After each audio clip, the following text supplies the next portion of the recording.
जय माता दी। आइए सुनते हैं नवरात्रि के दूसरे दिन दुर्गा सप्तशती का दूसरा अध्याय।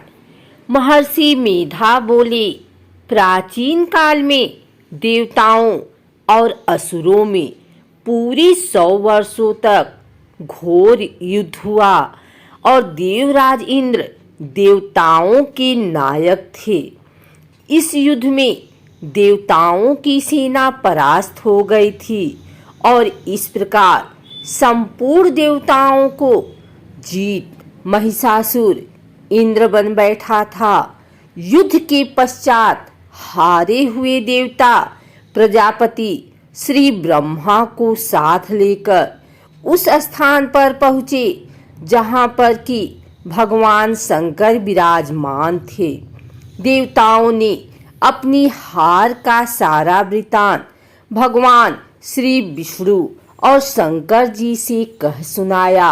वह कहने लगे, हे प्रभु, महिषासुर सूर्य, चंद्रमा, इंद्र, अग्नि, वायु, यम, वरुण तथा अन्य देवताओं के सब अधिकार छीनकर सबका अधिष्ठाता स्वयं बन बैठा है।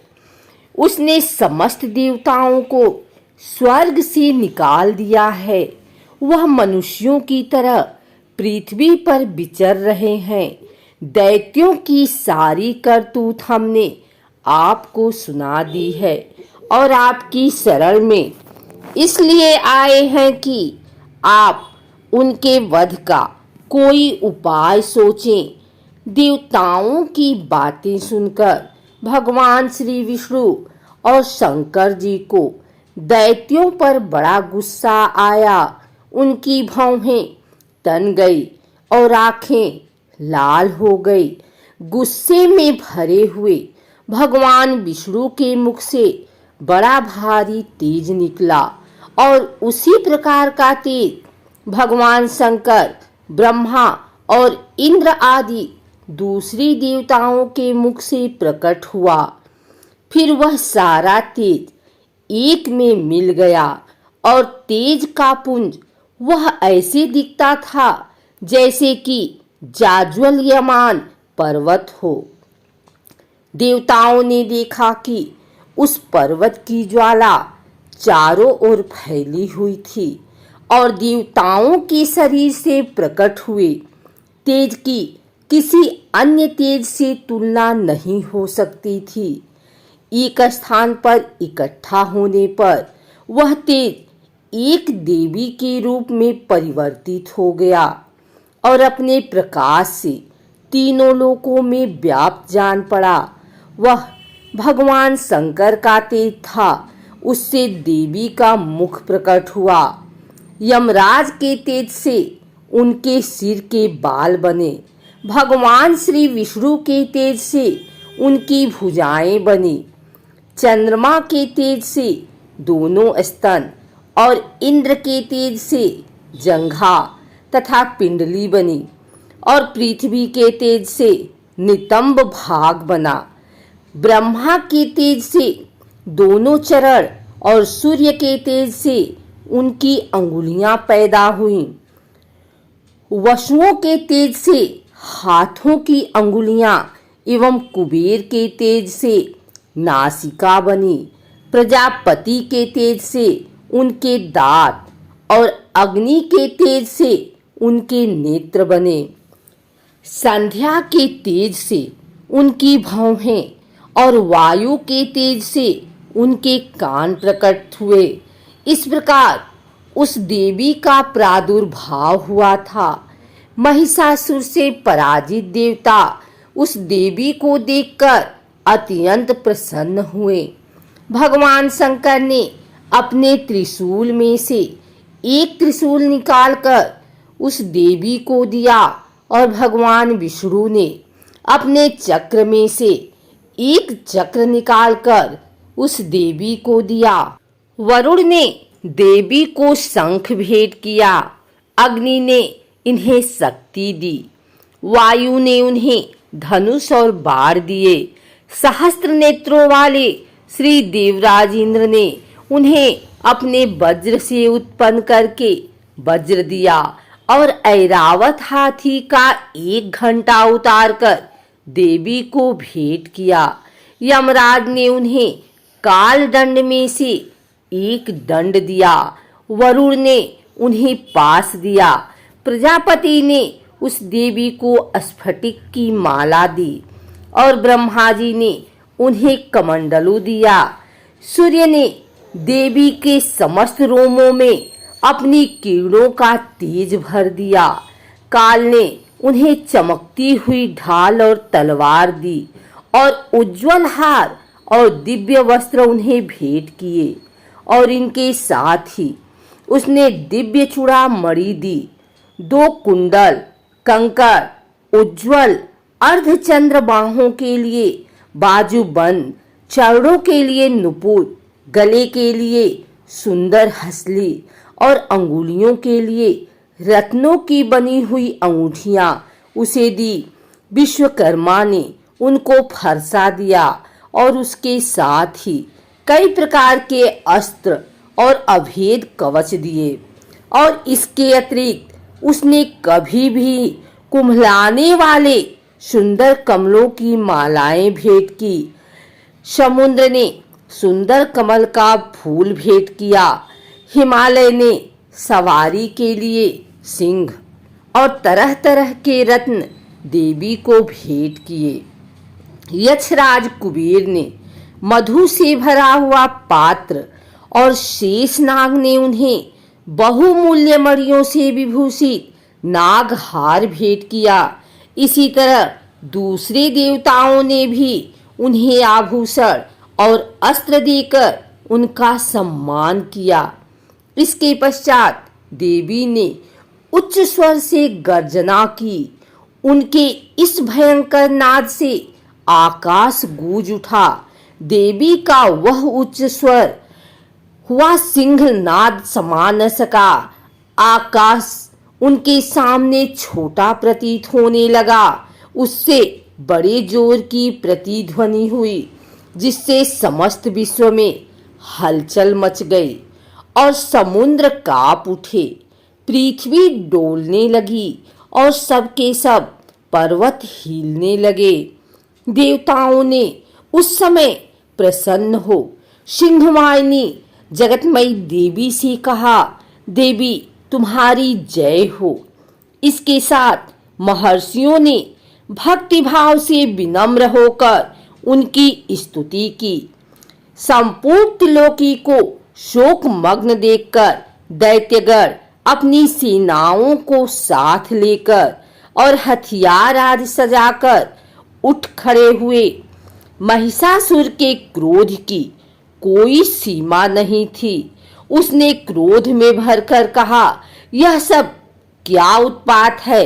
फिर वह अपनी सेना के साथ उस ओर दौड़ा जिस ओर से भयंकर नाद का शब्द सुनाई दिया था और आगे पहुंचकर उसने देवी को देखा जो कि अपनी प्रभा से तीनों लोकों को प्रकाशित कर रही थी। उनके चरणों के भार से पृथ्वी दबी जा रही थी।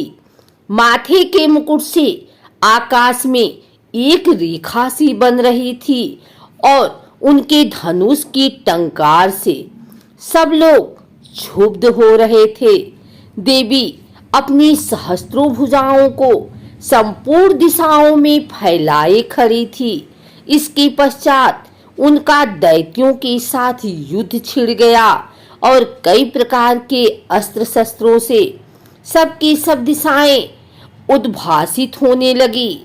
महिषासुर की सेना का सेनापति चिछुर नामक एक महान असुर था। वह आगे बढ़कर देवी के साथ युद्ध करने लगा और दूसरे दैत्यों की चतुरंगिणी सेना साथ लेकर चामर भी लड़ने लगा और 60,000 महारथियों को साथ लेकर उदग्र नामक महादैत्य आकर युद्ध करने लगा और महाहनु नामक असुर 1 करोड़ रथियों को लेकर, असिलोमा नामक असुर 5 करोड़ सैनिकों को साथ लेकर युद्ध करने लगा। वास्कल नामक असुर 60 लाख असुरों के साथ युद्ध में आ डटा। बिडाल नामक असुर 1 करोड़ रथियों सहित लड़ने को तैयार था। इन सब के अतिरिक्त और भी हजारों असुर हाथी और घोड़े साथ लेकर लड़ने लगे। और इन सब के पश्चात महिषासुर करोड़ों रथों, हाथियों और घोड़ों सहित वहां आकर देवी के साथ लड़ने लगा। सभी असुर तोमर, भिंदीपाल, शक्ति, मूसल, खंडगों, फरसों, पट्टियों के साथ रणभूमि में देवी के साथ युद्ध करने लगे। कई शक्तियां फेंकने लगे और कोई अन्य शस्त्रादि। इसके पश्चात सबके सब दैत्य अपनी अपनी तलवारें हाथों में लेकर देवी की ओर दौड़े और उन्हें मार डालने का उपयोग करने लगे। मगर देवी ने क्रोध में भरकर खेल ही खेल में उनके सब अस्त्रों शस्त्रों को काट दिया। इसके पश्चात ऋषियों और देवताओं ने देवी की स्तुति की और वह प्रसन्न होकर असुरों के शरीरों पर अस्त्र शस्त्रों की वर्षा करने लगी।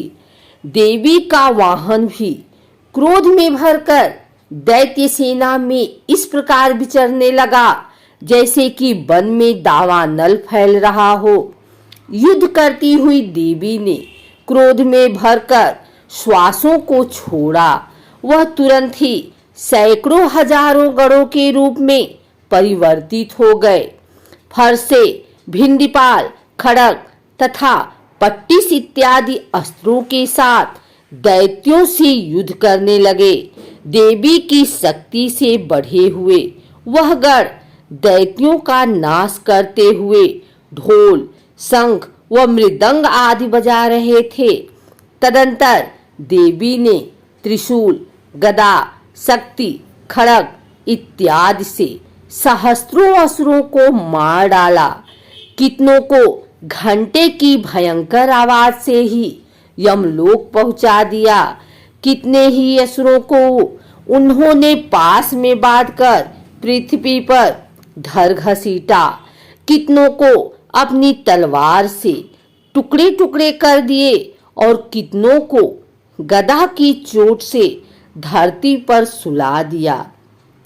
कई दैत्य मूसल की मार से घायल होकर रक्त वमन करने लगे और कई सूल से छाती फट जाने के कारण पृथ्वी पर लेट गए और कितनों की बाढ़ से कमर टूट गई। देवताओं को पीड़ा देने वाले दैत्य कट कट कर मरने लगे। कितनों की बाहें अलग हो गई, कितनों की ग्रीवाएं फट गई, कितनों के सिर कटकर दूर भूमि पर लुढ़क गए, कितनों के शरीर बीच में से कट गए और कितनों की जंघाएं कट गई और वह पृथ्वी पर गिर पड़े। कितने ही सिरों व पैरों के कटने पर भी भूमि पर से उठ नहीं खड़े हुए और शस्त्र हाथ में लेकर देवी से लड़ने लगे। और कई दैत्यगण भूमि में बाजों की ध्वनि के साथ नाच रहे थे। कई असुर जिनके सिर कट चुके थे बिना सिर के धड़ से ही हाथ में शस्त्र लिए हुए लड़ रहे थे।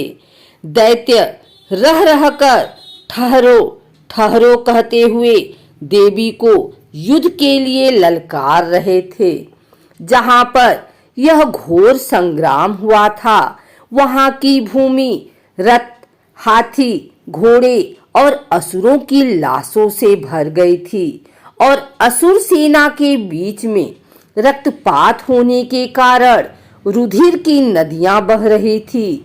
और इस तरह देवी ने असुरों की विशाल सेना को क्षण भर में इस तरह से नष्ट कर डाला जैसे तृण काष्ठ के बड़े समूह को अग्नि नष्ट कर डालती है। और देवी का सिंह भी गर्दन के बालों को हिलाता हुआ और बड़ा शब्द करता हुआ असुरों के शरीरों से मानो उनके प्राणों को ढूंढ रहा था। वहां देवी के गणों ने जब दैत्यों के साथ युद्ध किया तो देवताओं ने प्रसन्न होकर आकाश से उन पर पुष्प की वर्षा